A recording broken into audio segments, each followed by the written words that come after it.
आपके राज्य में क्या मुसलमान सुरक्षित है? क्योंकि आए दिन सनातन की बात होती है। आप योगी हैं, मुख्यमंत्री हैं, महाराज हैं, क्या हैं आप फिर? मैं एक सामान्य नागरिक हूँ, उत्तर प्रदेश का एक नागरिक हूँ और एक नागरिक में एक योगी हूँ जो सबके सुख और सबके निरोगता की कामना करता है, सबका साथ और सबके विकास के मंत्र पर विश्वास करता है और उसी भाव के साथ हम लोग कार्य भी करते हैं। आप मुझे बताइए, दुनिया की सबसे प्राचीनतम धर्म और संस्कृति है सनातन धर्म। उसके नाम से ही आप अंदाज़ा लगा सकते हैं। दुनिया की कोई जाति, मत और मजहब नहीं है जिसको उसकी विपत्ति के समय सनातन धर्मावलंबियों ने शरण न दी हो, उसके संरक्षण के लिए उसको हर प्रकार से फलने फूलने के लिए अवसर न प्रदान किया हो। लेकिन बदले में उसे मिला क्या? बदले में मिला क्या? और दुनिया के अंदर कोई उदाहरण नहीं, कोई उदाहरण नहीं कि कहीं भी हिंदू राजाओं ने दुनिया के अंदर कहीं भी अपने बल पर, अपने वैभव के दंभ से किसी पर आधिपत्य स्थापित किया हो, कहीं नहीं है। देखिए उदाहरण, अयम निज परो वेति गणना लघु चेतसाम उदार चरितानाम तो वसुधैव कुटुंबकम, इस सनातन वाक्य है। दुनिया के अंदर कोई बोलता है? दुनिया के अंदर किसी ने इसका आचरण किया? कोई नहीं किया। सब तो हड़पना चाहते हैं।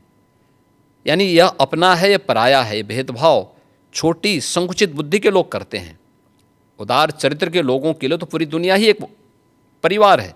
इस भाव के साथ सनातन धर्मावलंबी ने हमेशा काम किया है और आज भी उदाहरण देखने को मिल सकता है कि 100 हिंदू परिवारों के बीच में, 100 हिंदू परिवारों के बीच में एक मुस्लिम परिवार सबसे सुरक्षित रहता है। उसको इसके पर्व और त्योहारों को, उसको अपने सभी मजहबी कर्मों को करने के लिए, या जिस मत और मजहब या संप्रदाय या सेक्ट का अनुयायी होगा उसको उस परंपरा के अनुसार अपने सारे धार्मिक मान्यताओं या उपासना विधि को पूरी स्वतंत्रता होती है। लेकिन मैं कहता हूँ 100 परिवारों के बीच में, एक हिंदू की बात तो दूर करिए, 100 मुस्लिम परिवारों के बीच में 50 हिंदू सुरक्षित रह सकता है क्या? नहीं रह सकता।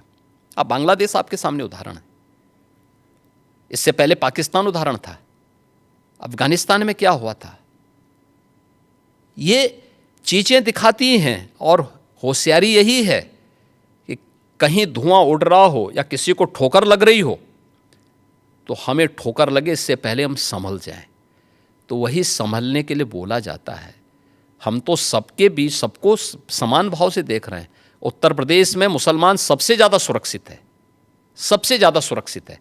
अगर हिंदू सुरक्षित है तो वह भी सुरक्षित है। अगर दंगे यहाँ यूपी में होते थे जो 2017 के पहले, अगर हिंदू की दुकान जलती थी तो मुसलमान की भी जलती थी, हिंदू का घर जलता था तो मुसलमान की भी जलती थी। और 17 के बाद से दंगे बंद हुए। अगर हिंदू सुरक्षित है तो मुसलमान भी सुरक्षित है। और दूसरा जो मैंने कहा कि इतिहास में कोई उदाहरण नहीं बता सकता कि अपने बल से, अपने वैभव से किसी हिंदू राजा ने किसी देश पर जबरन कब्जा किया हो, कभी नहीं। इतिहास इसका उदाहरण है, आप उठा के देख सकते हैं। भगवान राम लंका में गए और लंका में रावण पर विजय प्राप्त करके लक्ष्मण को वहाँ के वैभव को देख के थोड़ा मोहित हुए। भगवान राम ने कहा नहीं लक्ष्मण, उन्होंने उनको एक ही बात कही और मुझे लगता है कि आज की पीढ़ी के लिए बहुत प्रेरणादायी है जो उन्होंने उस समय कही थी। लक्ष्मण जी को जो प्रेरणा, जो निर्देश भगवान राम दे रहे हैं लंका के बारे में, अपि स्वर्णमयी लंका नमे लक्ष्मण रोचते जननी जन्म भूमिस्य स्वर्गादपि गरीयसी। कि लक्ष्मण, लंका भले ही सोने की क्यों न हो,